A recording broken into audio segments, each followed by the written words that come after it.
every day is a chance to build up your character. You're fostering growth in your life. You can do that. Everyone can do it. You can shape your life. Welcome back to day 9 of 100 Stoic School with myself, William Mulligan, author of the Everyday Stoic, Simple Rules for a Good Life.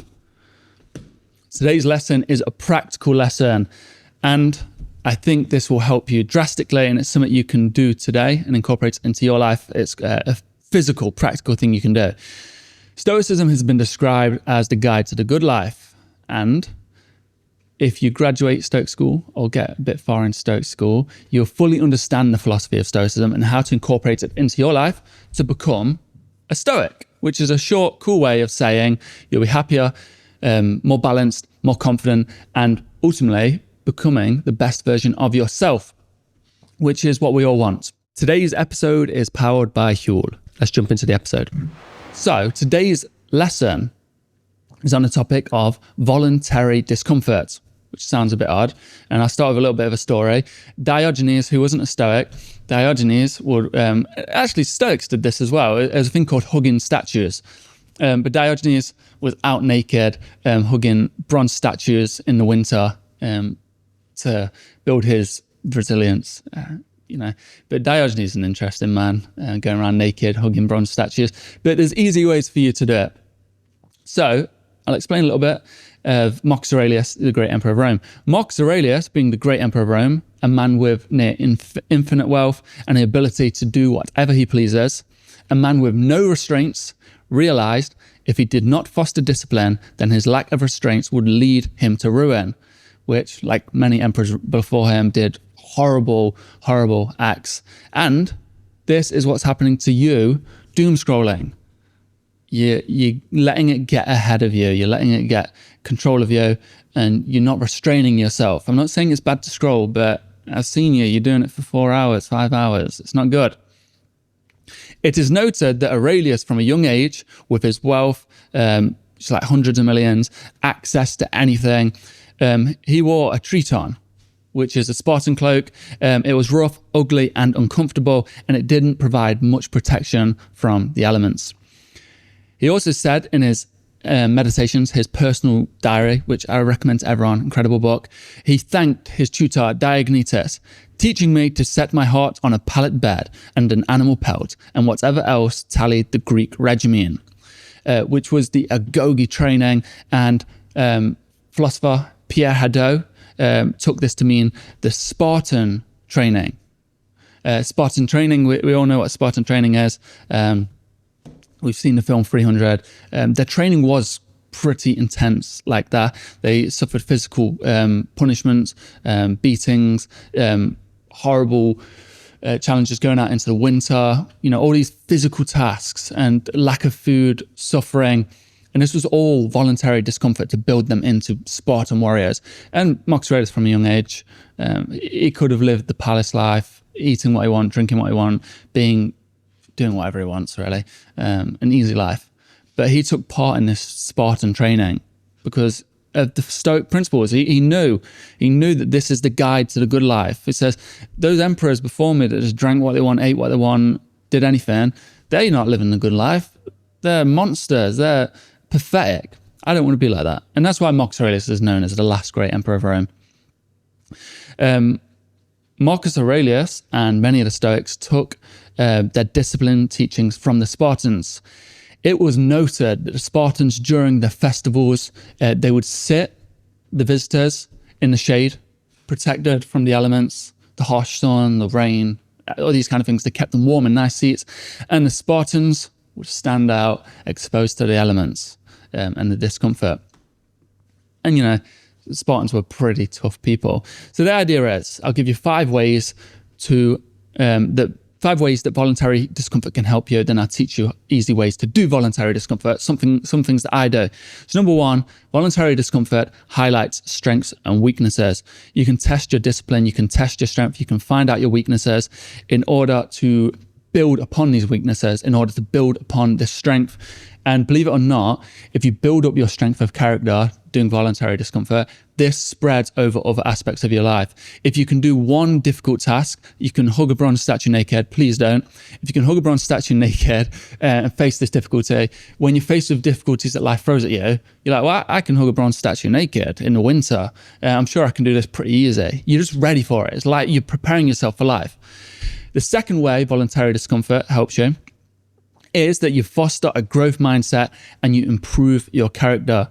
You understand that every day is a chance to build up your character. You're fostering growth in your life. You're pushing yourself through difficulty so that you can keep growing and keep growing. Because every day, believe it or not, people think in life you're handed this wooden block that is your life, this just uncarved block. People think, this is it, this is who I am, I'm weak, I'm a coward, I'm pathetic, I have no discipline, I have no strength of character. This is it. That's not true. You're handed a wooden block. And guess what you can do with wooden blocks? You can carve it. You can shape it into this life. You can mold it into discipline, courage, and greatness. You can do that. Everyone can do it. You can shape your life. A quick word from our sponsor, Huel. I really like Huel. When I was writing my book, I was using Huel to power me through every single day. When I had my daily greens, when I had my meals, when I had my shakes, it stopped me from going to the shop, buying a load of rubbish, buying a load of unhealthy food, wasting loads of money. And these things do add up. Those quick journeys to the shop every day, the money adds up, the unhealthy foods add up, the wasted time adds up. So if I ever get those cravings, I grab a Huel and it fills my cravings. I feel good, it tastes delicious, it's quick and easy. And if you have any interest in the Huel products, then check the link in the description. Let's get back to the episode. The third way in which voluntary discomfort can help you is it facilitates discipline. And I'll tell a story of building my company with my brothers, the Mulligan brothers. We started off in my mum's loft. It was freezing up there during the winter. It was pink loft, full of insulation, that itchy stuff. And we slept in there. Our beds were like crammed into the rafters like that. We couldn't really stand up in it, but we set up our computers in there. Every last penny we put together from our building jobs, put it together to work in there. It's very uncomfortable. Winters are cold, summers are too hot. Very, very horrible. But that built my discipline, built my strength of character. It was incredible, where these things became the norm to me. I became a strong character. And then when we finally got a different place, and we could afford, this company was doing very well, could afford anything. I still slept on the floor for like 5 years. My brothers did as well, slept on the floor for like years. And it built discipline so much. And I will say one thing about sleeping on the floor. People say it's like the best life hack it gets you good rest, good for your back, everything. I don't recommend it. I used to always wake up with bad neck, headaches. Just like when I get into bed now, I go, oh, this is so nice. So I don't actually recommend it for that, but I recommend it for the discipline aspect. It builds up your character. Really great, actually. So the fourth way that voluntary discomfort helps you is it boosts confidence and assurance. So something like a cold shower boosts your confidence. You go, I can be cold. I can get into this. I can overcome this difficulty. The rest of the day is going to be easy. Fasting, being uncomfortable fasting. You go, if life ever throws me with a difficulty where I can't eat for a while, I feel confident that I've fasted for days. I'm all right. I can do this. It gives you that confidence and reassurance that you're stronger and more capable than you think. You're not weak. You're not pathetic. No one is. That's a choice. So the last way voluntary discomfort helps you is it encourages appreciation and gratitude. I remember when I was living in a tent in New Zealand, and I was bathing in rivers or public areas. That's how I brushed my teeth. That's how I ate. It was a challenging life. I loved it, but then I remember I got to a hostel that had a hot shower, and geez, that was the best shower ever. And I'm always grateful. It's crazy. It's like completely switched my mind. Every time, because I used to sleep on the floor, every time I get in my bed, I go, oh my God, this is just, thank you. Thank you, life, for giving me a bed. Every time I have a hot shower, I'm like, thank you. I've got hot running water. It's amazing. And I think until you've experienced the flip side, and mine was all voluntary. And it's very difficult that some people face these challenges involuntary. There's a different psychological aspect to that, of being out of control. You control, if you voluntarily go in something, you control it. You're choosing it. So it gives you that confidence, that strength of character, and it gives you appreciation and gratitude like no other. So ways you can do this is you can take a cold shower. You can sleep on the floor. You can do a cold plunge. You can fast. You can eat bland food. You can control your desires. You can hold them back. And these will help you drastically. It doesn't have to be anything insane. Just don't have that sweet treat. Just have a cold shower. Maybe do a cold bath. Fast for a while. And this will build your self-discipline. And this spreads over other aspects of your life. You can notice your character grows so much. So hopefully you understand what voluntary discomfort is now. Hopefully you can incorporate it in your life. Because it's not just about listening to me, it's about doing it. It'll change your life.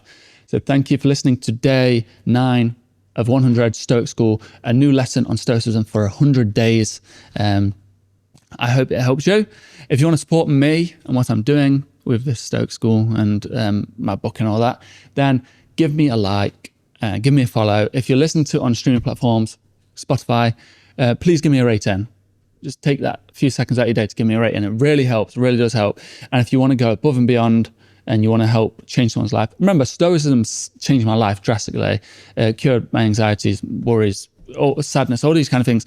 And I've had messages from people saying it saved their life. So you can do that. You can invite your friends, share Stoic School with a friend, because everything I'm teaching and the growth I had took over a decade. It was very long and difficult because I didn't really understand Stoicism. The ancient texts are hard to understand. I've condensed this into 100-day Stoic School. So by day 30, maybe you'll notice the things that took me like 6 years. And that friend you invited will be ever in your debt. So thank you, and I hope you have a wonderful day. And remember to stay stoic.